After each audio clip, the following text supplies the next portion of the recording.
So from those rowdy street takeovers to violent protests, we've seen both unfold in Massachusetts communities this week. One state lawmaker thinks tougher penalties for offenders is the answer. State Representative Steven Zaros is joining me live in studio to talk about legislation inspired by these incidents, really, that you just filed yesterday. Two different bills. What are you hoping to achieve? We've got to stop what's going on in Massachusetts. It's wrong.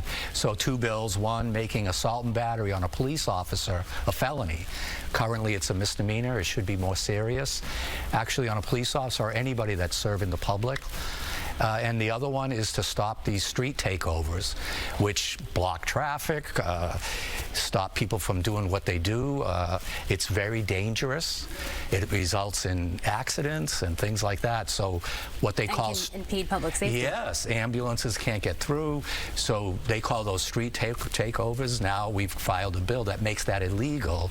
And part of it is if you're going to do that, you could lose the motor vehicle that you're using. It'll be forfeited and seized. So right now you can just take over a street legally in Massachusetts? Well, there would be something, what most departments use is reckless operation, but that's very minor. So 22 states have already filed laws calling them street takeovers, things like that. Yeah. So we basically did the same thing. We took that from Florida and other states, filed it yesterday. I think California too. Yes, 22 states have already done it. And we want to be a leader, and we've got to take care of our police officers. You and I were talking earlier, and we know from the coverage that we did that some people involved in the street takeovers were coming in from other states.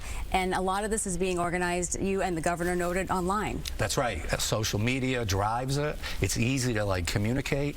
And it overwhelms the police officers that are on duty, especially at night at 2 in the morning. So we got to make it serious that if you're going to do that, you're going to be caught and you're going to lose your vehicle, and you could end up paying serious fines and in jail. Let me play devil's advocate here. You know, people do have the right to peacefully protest. That's right. What happens if you're someone that gets caught up in a situation like this? You're there to exercise your rights, and now you're slapped potentially with a felony. Well, the police officers know who's responsible and who isn't. But there's two different things. One, assaulting and battering a police officer. That's someone doing it criminally. That should be a felony. And someone that's there to protest, but they're wearing riot gear when they show up, they're not really there to protest. They're there to cause trouble.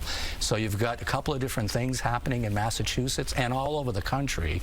And we should take the lead and protect our police officers, but also give everyone the freedom of speech, and like you're saying, which we believe in, but you can't be violent doing it. And that's the difference. I lost a son in war in Afghanistan. I lost a police officer on the streets of Barnstable. I have a son and a daughter-in-law that are police officers, and we can't lose another one. And a lot of parents and family members have come to me and said, Steve, we've got to do something. I'm worried about my son or daughter.